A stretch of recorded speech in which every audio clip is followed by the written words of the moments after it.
You can study in the morning, you can study at night. You can study outside by a campfire light. You can study with the... Education is at the core of the Jewish experience. In the Shema, we say, V'shinantam levanecha, teach your children diligently. But what does that mean?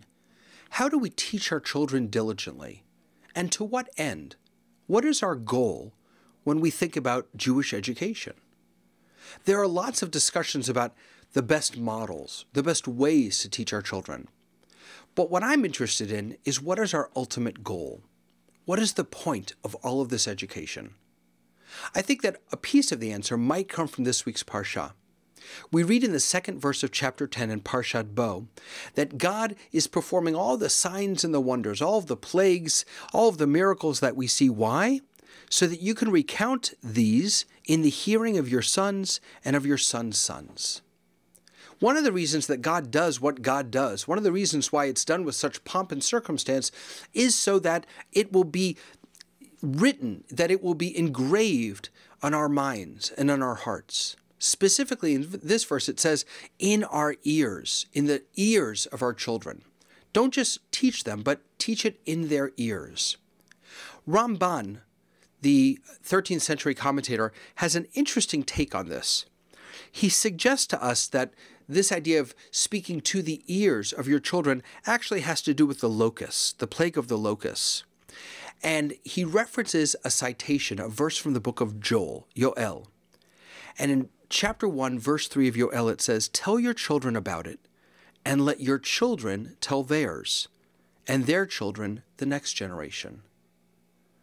Maybe this is the goal of Jewish education. Not that we should teach this generation, and then we should teach the next generation, and then we should teach the generation after that, but that we should teach this generation so that they can teach their children, the next generation, so that they can make sure that their children teach the next generation after that. The primary goal of Jewish education, I think, should be to empower and inspire our children to own their own learning, to own their own Judaism, so that in 30 years, 40 years, 50 years, Hebrew schools are a thing of the past, because it is the parents who are teaching their own children.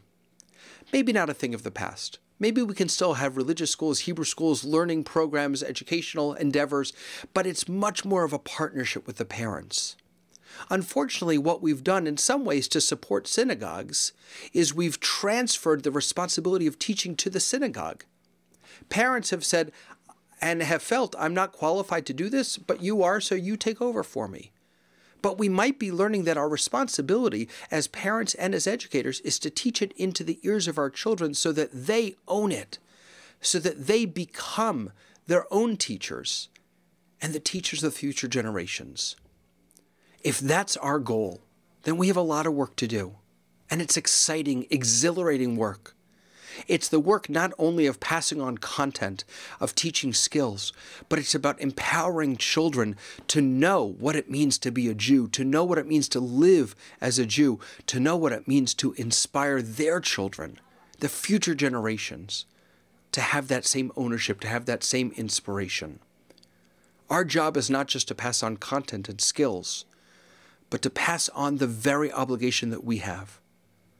Teach to the ear of your children so that they can teach it to their children.